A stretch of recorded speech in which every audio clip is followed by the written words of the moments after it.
Good morning. Father Michael here. Back in February of 2017, my life was unraveling like a cheap Walmart sweater. And I found myself at a significant crossroads. My teaching career was literally hanging by a thread, thanks in part to the creative detective work done by the Fort Wayne Police Department, who had come up with some very creative stories about my alleged manufacture of GHB in a city just north of here, and then using my students to distribute to the larger drug-using community. I had returned to the classroom in late October, about this time of year maybe, of 2016. My employer, FWCS, was not really wanting to take me back, but as many times as they made me do a UA, pee in a cup, essentially, they were forced to take me back because, hello, I had no drugs or alcohol in my system because I was clean and sober. I went back to school. My colleagues with whom I had worked for almost a decade didn't even greet me, didn't ask me how I was doing, didn't want to know anything about me at all. And so that first day back, I ate lunch by myself in my classroom, feeling isolated, ostracized, judged. Out of 95 teachers, only one spoke to me that day. As an organization, FWCS had some rather interesting perspectives on HIPAA and FMLA regulations. For example, they were insisting that they had a right to know exactly why I took FMLA. Pretty sure you need to check with your attorney on that one.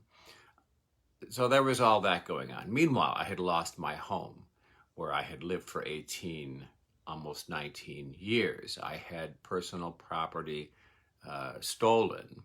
I had broken relationships with my family members and most of my friends and all of that. So there's all of that swirling around. And I'm really feeling overwhelmed and like I just need to find a path forward. On the plus side of this balance sheet, if you will, my father had recently died, and I was about to come into an inheritance from my parents. And so after meeting with a financial planner one Friday afternoon, I realized that if I decided to live a little simpler and without extravagance, I didn't actually need to work. I could literally stop working, take my retirement, before I was even 60. Well, 5 days later, sure enough, the administration makes a move, tries to set me up for some tomfoolery, ridiculousness, and long story short, I quit and walked off the job. I think it's the only time I can think of where I have actually left a job in that way. And I simply got up from the conference table, got my coat, car keys, grabbed my briefcase, and adios, muchachos. I felt sad, to be sure, that my successful and rewarding career as a teacher had come to a rather abrupt ending, and I knew I would miss the students because the students really were the most important and best part of that job.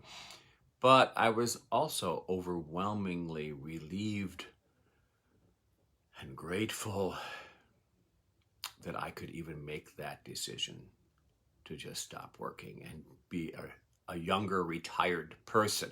Well, being retired and having time to do whatever the heck I wanted or felt I needed to do, that was great for about 3 days, maybe 4. And then I, was like bored out of my mind. And since I was still new in my recovery, in my sobriety, having that much unstructured time on my hands was not good. And I knew this. So at that point, I decided to become a smart recovery facilitator, because it had been smart recovery that really helped me get a handle on my recovery once and for all. So I did that. I got the training to do that. And then I got trained and took the test and became certified as a peer recovery specialist, which I'm now happily doing, right? So I began to poke around at that point. I had my certifications. I'm looking for just part-time work. I've worked multiple jobs my entire life, and I don't need to do that, and I'm not going to do that. But I need something worthwhile that's making a difference. And sure enough, as I poked around looking at job opportunities and possibilities, looking for ways that I might maybe, just like I had as a teacher, maybe reach out and be able to help people with an addictive behavior issue find a little hope, find a little acceptance, and maybe feel good about themselves. Maybe for some of them, maybe for the first time in their lives. And sure enough,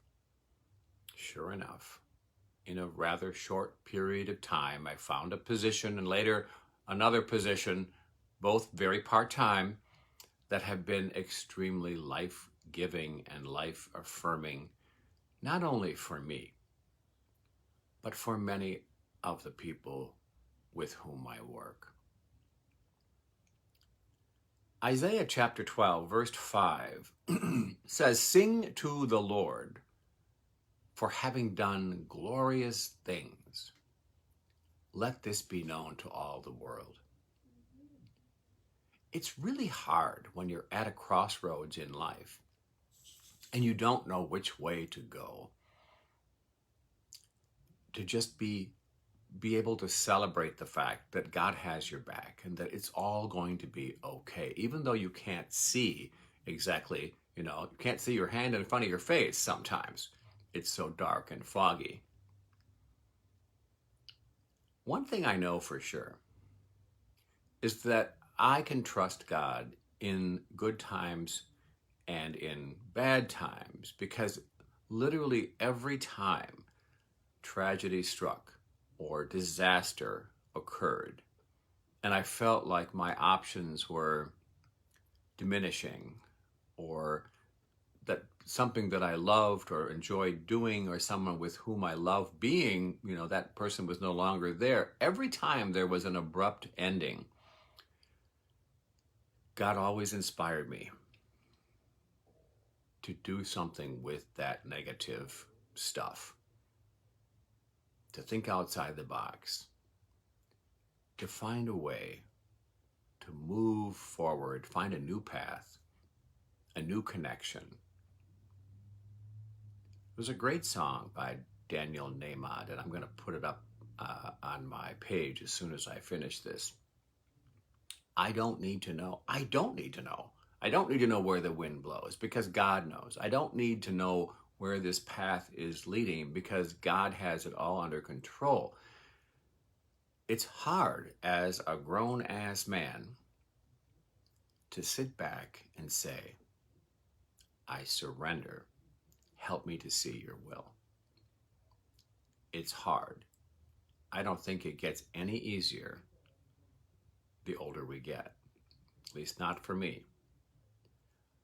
Except perhaps by looking over my shoulder, looking in the rear view mirror and seeing all those times when I just was so overwhelmed and couldn't even think rationally about my choices and possibilities. And yet, God was able to help me calm myself, focus on what mattered, and think in new ways, and to not be afraid to follow a new path. I say this often enough, but I think it's really true. God does not do magic tricks. God is not going to do anything for me. God does not update my resume. God does not knock on doors. God does not do anything like that for me. God does not fill my fridge with food. So God's not going to do anything for me. God's going to do everything with me and with you. You have everything you need in your head, your mind, your soul, your heart. Right now, in this moment, you have everything. You have the power of the living God within you. There's always a path forward. How does it end? Who knows? That's not important.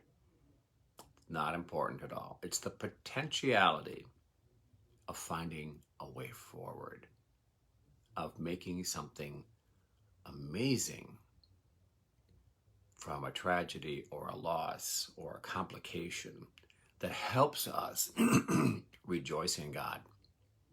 Even in the present moment, even while we're still in the fog, we don't need to have this all figured out. We don't. It's all going to be okay. It's always been okay.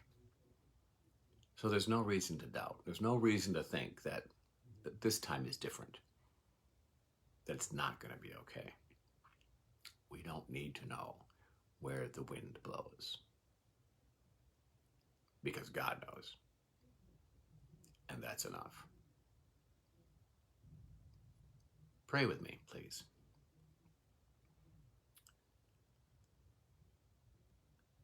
God of our past, our present, and our God of tomorrow,